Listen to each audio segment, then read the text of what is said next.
어제 이재명 더불어민주당 대표가 한동훈 국민의힘 대표를 만났습니다. 만나서 계엄령 이야기가 나오고 있다. 독재로 가자는 거 아니냐 이런 말씀을 했어요. 그랬더니 대통령실에서 노발대발 강력하게 반발을 했습니다. 자, 그런데 말이죠. 이재명 대표가 어쩌다 한번 그냥 지나가는 말로 슬쩍 아니면 말고식으로 찌른 게 아닙니다. 여러분, 이재명 대표가 말이죠. 민주당 워크숍에서 국회 투표로 계엄을 해제하기 위해서 전자투표를 준비해야 한다. 이런 말을 했다고 합니다.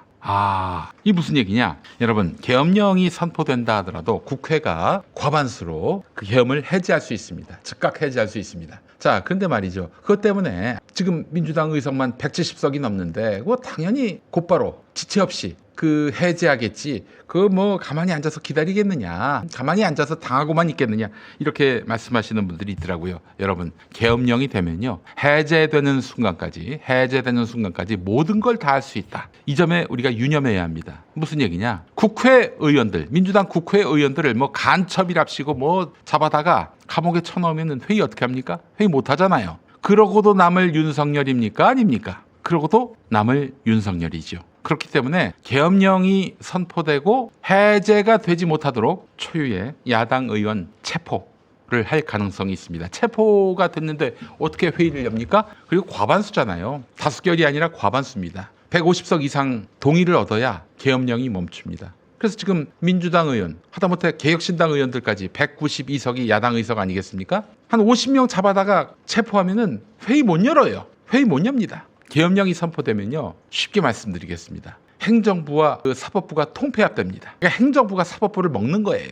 군사법원이 열리게 되고요. 그래서 결국에는 윤석열이 제멋대로 할 수가 있는 겁니다. 앞서 뉴스 텐션도 보셨습니다마는 지금 계엄을 건의할 수 있는 사람이 행정안전부 장관 그리고 국방부 장관인데 둘 다 충암고 동문입니다. 이 방첩사령관. 그 둘이 이제 사실은 계엄 환경에서 모든 주도권을 갖게 되는데 계엄사령관은 아니고 방첩사령관도 충암고 출신입니다. 계엄을 최종적으로 선포하는 자가 바로 충암고 출신 윤석열이고요. 이거 정말 기가 막히지 않습니까, 여러분? 이거 다 그냥 윤석열이가 임명해서 그 자리가 충암고 동문들도 채워지게 된 거예요. 이것만으로도 계엄령을 우려할 수밖에 없는 그런 현실인 것이죠. 자, 이 친구들이 제멋대로 할 수가 있습니다. 아까 우리 게시판에 지금 올려주신 분 중에 니콜님, 통신망도 차단할 수 있습니다. 이렇게 말씀하셨습니다. 자, 그런 의미에서 계엄령은 실존하는 위협입니다. 그렇기 때문에 우리가 이걸 가벼이 여길 수가 없어요. 이재명 대표도 그렇게 생각한 것 같습니다. 그래서 1박 2일 동안 진행됐던 민주당 워크숍에서 윤석열 정부 계엄령 가능성을 언급하면서 이 상황에 대비해야 한다. 국회 투표로 계엄을 해제하기 위해서는 그렇다면 어떻게 해야 되느냐. 가장 좋은 방법은 계엄령 어떤 음모를 분쇄해야 될 텐데 그 분쇄를 어떻게 하겠어요. 현직으로 지금 윤석열이가 대통령 자리에 있는데 국회에 171명 의원들이 항상 대기할 수도 없는 노릇이고 그래서 이재명 대표가 제기했던 것은 전자투표 방안입니다.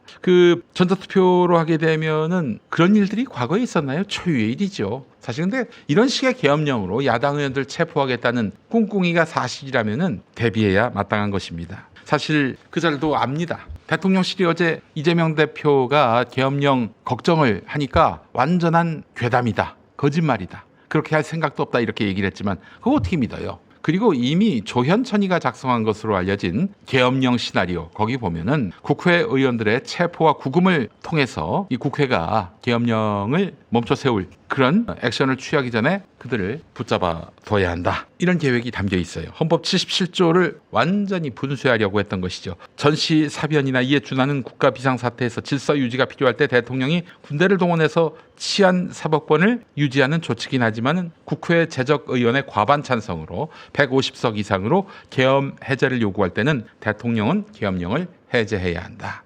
이걸 완전히 형해화하려고 했던 것이죠. 자, 그렇다면은 어떻게 할 수 있을까요? 전자투표가 가능할까요? 대비를 해야 될 것입니다. 자, 여러분, 이재명 대표가 이런 말까지 했다면은 계엄령 걱정은 현실이라는 얘기입니다. 국회는 국회대로 그렇게 대비를 하겠습니다만은 국민들도 대비를 해야 되지 않겠습니까? 어떻게 해야 합니까? 탱크가 광화문하고 여의도에 진주 할 것 같아요. 조현천 문건을 보니까 그렇게 한다는 거 아니겠습니까? 그렇다면 우리 국민들도 집단지성으로 이걸 분쇄시킬 수 있는 모든 방안들이 강구돼야 한다고 생각을 합니다. 그런 의미에서 지금 우리 국민들도 계엄령에 대비한 대책을 수립하면서 언제든 우리가 상시적으로 비상 상황에 대처할 수 있어야 하지 않겠나 하는 생각을 해보게 됩니다. 그와 관련한 인터뷰를 또 김용민 TV는 앞으로 계속 이어갈 생각입니다. 에이 그래도 설마 계엄령을 선포하겠어, 그런 나이브한 생각 버리시고요. 그렇게 국민들이 염려하고 또 대비하고 우리가 거리로 나가서 이걸 막겠다라고 하면은 걔네들이 진짜 계엄령 시도 못할 겁니다. 바람 빼는 것도 의미 있는 일이에요.